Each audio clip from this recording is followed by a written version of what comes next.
બાળમિત્રો, મારું નામ ઉનાગર પ્રીતિ ગજેરા વિદ્યાભવનમાં આપ સૌનું હાર્દિક સ્વાગત કરું છું. આજે આપણે પાછા ભેગા થયા છીએ તો ધોરણ 2માં વિષય ગુજરાતી પાઠ 9 આપણે સૌ તોફાની તેના વિશેનો થોડોક અભ્યાસ કરીશું. તો તમે બાળમિત્રો નાના હતા ત્યારે તમે તોફાન તો કર્યા જ હશે ને?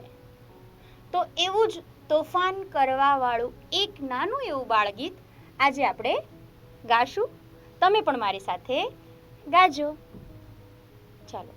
તમે જોયા હશે કે વાંદરાઓ ખૂબ તોફાન કરે ને તો એ લોકો કેવા છલાંગ મારતા હોય, એક ઝાડ પરથી બીજા ઝાડ પર હોય ને, દોડતા હોય, કૂદતા હોય. તો એવું જ આ નાનું એવું બાળગીત આપણે આજે અહીં ભણીશું. વડલા ડાળે વાંદરા ટોળી કરતી હુપાહૂપ, વડલા ડાળે વાંદરા ટોળી કરતી હુપાહૂપ, છાનો મનો જોયા કરું થઈને છુપાચૂપ, છાનો મનો જોયા કરું થઈને છુપાચૂપ, વડલા ડાળે વાંદરા ટોળી કરતી હુપાહૂપ, વડલા ડાળે વાંદરા ટોળી કરતી હુપાહૂપ, છાનો મનો જોયા કરું થઈને છુપાચૂપ, છાનો મનો જોયા કરું થઈને છુપાચૂપ. તો ટીચરે આ 2 લાઇન્સ ગાઈ, બરાબર? તો આ ગીતમાં શું કહે છે કે એક નાનું એવું બાળક વડલાની ડાળે, વડનું ઝાડ છે તેની ડાળે આખી એક વાંદરા ટોળી, તોફાની વાંદરા ટોળી આવી છે અને એ એક ડાળ પરથી બીજા ડાળ પર કૂદાકૂદ કરી રહી છે. અને એ કૂદાકૂદ કરતી વાંદરા ટોળીને એક બાળક, તમારી જેવું નાનું એવું બાળક, એ શાંતિથી જોયા કરે છે. ચાલો આગળ. એક મોટો બુઢિયો વાનરનો સરદાર, એક મોટો બુઢિયો વાનરનો સરદાર, એની પાછળ નાના મોટા વાંદરા છે 10-12, એની પાછળ નાના મોટા વાંદરા છે 10-12, છાપરા કૂદે કૂદે અગાસી એવા એ બહાદુર, છાપરા કૂદે કૂદે અગાસી એવા એ બહાદુર, છાનો મનો જોયા કરું થઈને છુપાચૂપ, છાનો મનો જોયા કરું થઈને છુપાચૂપ. તો અહીંયા હવે શું કહે છે? તો એક નાનું બાળક હવે શું જુએ છે તે આપણે સમજીએ. તો એક નાનું બાળક એવું જોવે છે કે આ વડલા ટોળીમાં એક વાનરનો સરદાર છે, બરાબર? જેવી રીતે આપણા ક્લાસમાં એક મોનિટર હોય ને, જે બધું ધ્યાન રાખતો હોય ક્લાસમાં, બરાબર? એવી જ રીતે આ વાંદરા ટોળીમાં એક વાનરનો સરદાર છે. એ છે બુઢિયો. એક મોટો બુઢિયો એ વાનરનો સરદાર છે અને એની પાછળ બીજા 10-12 નાના મોટા વાંદરાઓ તેની પાછળ છે. હવે એ આખી ટોળી શું કરે છે કે છાપરા કૂદે છે, અગાસીઓ કૂદે છે, 1 by 1, એક પછી એક કૂદાકૂદ ચાલુ છે અને એવા તોફાનો કરે છે. એ એક નાનું બાળક શાંતિથી જોયા કરે છે. ચાલો હવે આપણે આગળ જોઈએ. લીમડા કેરી ખાય લીંબોળી, વડના ખાય ટેટા, લીમડા કેરી ખાય લીંબોળી, વડના ખાય ટેટા, કેરી કેરી ખાઈ ખાઈને ગોઠલા નાખે હેઠા, કેરી કેરી ખાઈ ખાઈને ગોઠલા નાખે હેઠા, ઠેકડા મારે મારે ગુલાટો કરતા જૂટા જૂટ, ઠેકડા મારે મારે ગુલાટો કરતા જૂટા જૂટ, છાનો મનો જોયા કરું થઈને છુપાચૂપ, છાનો મનો જોયા કરું થઈને છુપાચૂપ, વડલા ડાળે વાંદરા ટોળી કરતી હુપાહૂપ, વડલા ડાળે વાંદરા ટોળી કરતી હુપાહૂપ, છાનો મનો જોયા કરું થઈને છુપાચૂપ, જાનો મનો જોયા કરું થઈને છુપાછું. શું કહે છે હવે કે આ નાનું બાળક શું જોવે છે? લીમડા કેરી ખાય લીંબોડી. લીમડાનું ઝાડ હોય ત્યાં ફળ ઉગતું હોય નાનું, તેને કહેવાય લીંબોડી. તો એ લીંબોડી ખાય છે. વડના ઝાડ ઉપર ટેટા ઉગે છે. વડના ફળને કહેવાય ટેટા, એ પણ ખાઈ જાય છે. અને આંબાના ઝાડ પર તો કેરી થાય, તો વાંદરા ટોળી શું કરે છે? બધી કેરીઓ ખાઈ જાય છે અને કેરી ખાઈને તેના ગોઠલા નીચે ફેંકી દે છે. એટલા તોફાનો કરે છે.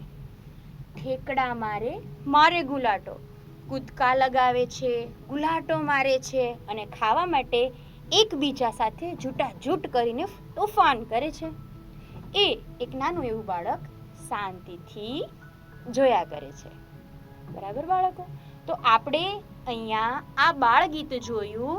આપણે સૌ તોફાની માં વાંદરા ટોળીનું બાળ ગીત સમજ્યા. તો શું બાળ મિત્રો, મજા આવી ને તમને? કેટલું સરસ ગીત હતું. તો તમારે પણ આ ગીતની તૈયારી ઘરેથી શાંતિથી શીખીને ગાવાની છે. ઓકે? તો આ પાઠમાં આ બાળગીતની સાથે સાથે હું તમને એક સરસ મજાની વાર્તા કહેવાની છું. તમને વાર્તા સાંભળવી તો ગમતી જ હશે ને? તો આપણે આ પાઠમાં એક વાર્તા ભણીશું. એ વાર્તાનું નામ છે બળ્યો ભીમ. તમે ભીમનું નામ ક્યારેય સાંભળ્યું છે? મહાભારત તમે જોઈ હશે.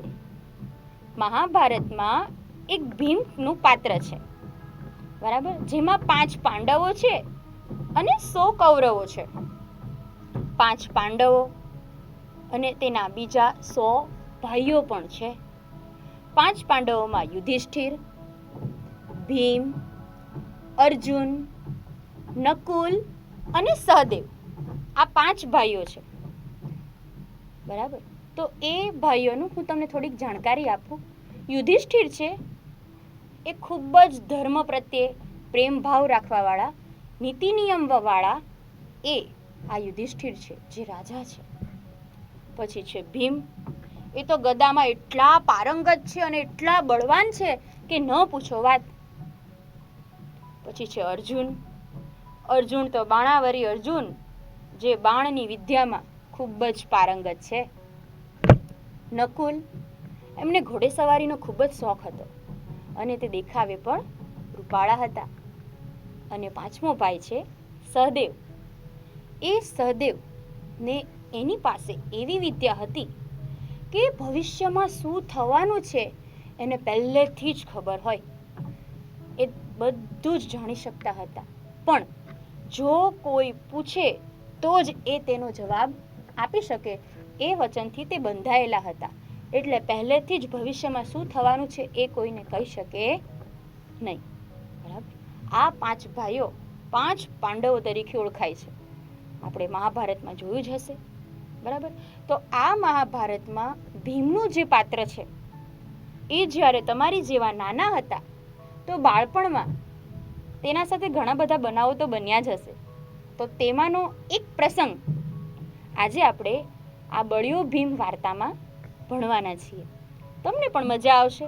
તમારી જેવા જ્યારે નાના હતા ત્યારે તેઓ પણ રમતા હશે, ફરતા હશે, ખાતા હશે, પીતા હશે, તોફાન કરતા હશે. બરાબર ને? તો ત્યારનો નાનો એક પ્રસંગ બળ્યો ભીમ આપણે અહીંયા આ પાઠમાં ભણવાના છીએ. ચાલો તો હું તેની શરૂઆત કરું. એક હસ્તિનાપુર નામનું નગર હતું. એ હસ્તિનાપુર નગરમાં 5 પાંડવો અને 100 કૌરવો રહેતા હતા. એ 100 ભાઈઓ રહેતા હતા. બરાબર? એ બધા જ ભાઈઓ સાથે મળીને ખાય, પીવે, રમે, બધી જ મોજ મસ્તી કરે. પણ પાંડવોને કૌરવો સાથે મતભેદ હતો. એમને એકબીજા સાથે ગમતું નહોતું. નાના નાના રાજકુમારો સાથે ખાય, પીવે અને રમે. એકવાર 5 પાંડવો અને કૌરવો બગીચામાં રમતા હતા. તો બગીચામાં રમતા રમતા જે કૌરવો હતા એને પાંડવો પ્રત્યે ખૂબ જ ખીચ, એમને ગમે જ નહીં. તો એ લોકો એક વિચાર કરે છે કે આપણે ચાલો પાંડવો સાથે પકડાપકડી રમીએ. કૌરવોને હેરાન કરવાની એક રીત મળી ગઈ કે ચાલો આપણે પાંડવોને હેરાન કરીએ. એના માટે શું કહે છે કે ચાલો આપણે આંબલી પીપળી રમીએ, જેને આપણે, તમે નાના હતા તો કહેતા હશો કે થપ્પો દાવ, સંતાઈ જવાની રમત. એટલે એમ કહે છે કે ચાલો આપણે આંબલી પીપળી રમીએ. તો પહેલાં તો પાંડવોએ ના જ પાડી કે ના, અમારે તમારી સાથે રમવું નથી. પણ યુધિષ્ઠિર કહે કે ચાલો કંઈ વાંધો નહીં, ચાલો આપણે રમીએ. અને યુધિષ્ઠિરની વાત બધા જ પાંડવો માને. યુધિષ્ઠિરે કીધું એટલે બધા પાંડવોએ રમવાની શરૂઆત કરી. દાવ આવ્યો ભીમ ઉપર. ભીમે તો 1 2 4 10 20 50 60 70 99 100 સુધી ગણ્યું. એટલામાં તો બધા જ કૌરવો સંતાઈ ગયા. બધા ઝાડ ઉપર સંતાઈને બેસી ગયા. અડધા આ બાજુ ઝાડ પર, અડધા આ બાજુ, અને ઉપરથી શાંતિથી જોતા હતા કે ભીમ શું કરે છે, અને જોર જોરથી હસતા હતા. કૌરવોએ એવું જ વિચાર્યું હતું કે ભીમ પર દાવ આપીએ અને આપણે ઝાડ પર ચડી જઈએ. એ ઝાડિયો ભીમ આપણને પકડી જ નહીં શકે. ભીમે જોયું, જેમ મેં તમને આગળ કીધું એમ પ્રમાણે તે બોલ્યો અને આમ જોયું, આ બાજુ કોઈ દેખાય નહીં, આ બાજુ કોઈ દેખાય નહીં. એ ઝાડની નીચે જ ઊભો હતો. ઉપર જોયું તો બધા જ કૌરવો જોર જોરથી હસતા હતા. પણ ભીમ કરે શું? ભીમને ગુસ્સો પણ આવતો હતો, કારણ કે ભીમ ઝાડિયો એટલે તે ઉપર ચડી જ નથી શકવાનો. એટલે કૌરવો તો તેને હેરાન કરતા જ હતા.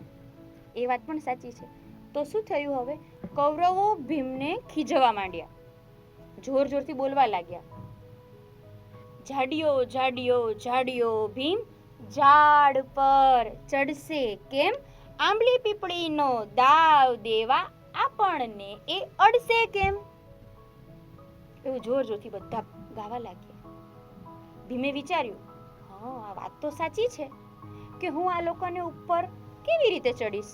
હું તો ઉપર ચડી જ નથી શકવાનો. એ વિચારે છે. પાછું કૌરવો તેને હેરાન કરવા માટે પાછું બોલવા લાગ્યા, કોઈના ટેકે ચડશે તો પણ ફેરો એનો ફોગટ જશે, ઝાડની ડાળીએ પગ મૂકશે તો એ પણ એની સાથે નીચે જશે.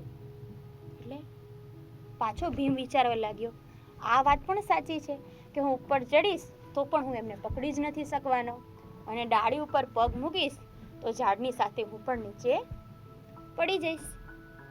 હવે ભીમને આવે છે ગુસ્સો. એ ખૂબ જ ગુસ્સે થાય છે અને એનો હાથી જેવો પગ જોરથી પછાડે છે. ધરતી ધ્રુજી જાય છે, ઝાડ હલી જાય છે, ઝાડ હિંડોળા ખાવા લાગે છે. એવામાં થોડા કૌરવો 2 3 ટપાટપ ઝાડ પરથી નીચે ઓ મારે એમ કરીને પડી જાય છે. તો પણ હજી પણ એમને એને હેરાન કરવાનો કોઈ પણ પ્રયાસ છોડતા નથી. ભીમને હજી ગુસ્સો આવે છે. એ તેનો હાથ જોરથી એક થડ પર મારે છે અને બધા જ કૌરવો નીચે પડી જાય છે. જોયું ભીમ કેટલો બળવાન છે? બધા જ કૌરવો નીચે પાડી દીધા અને દુર્યોધનને પકડી લીધો.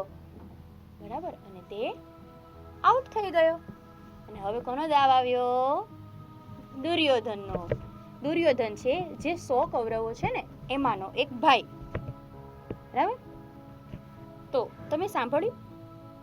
આ વાર્તા મેં તમને કીધી. આની પરથી તમને શું સમજ પડી? શું શીખ્યા? શું બોધ મળ્યો? કે આપણે જો કોઈને આવી રીતે હેરાન કરીશું તો એનું પરિણામ આપણે ખુદે જ ભોગવવું પડશે. માટે આપણે બધાની સાથે સંપીને રહેવું જોઈએ, મિત્રતાથી રહેવું જોઈએ, ભાઈબંધ સારા કેળવવા જોઈએ. તો શું બાળ મિત્રો, મજા આવી ને તમને? તો આપણે ફરીથી આવા પાઠ સાથે હું તમારી સાથે પાછી મળીશ. Thank you.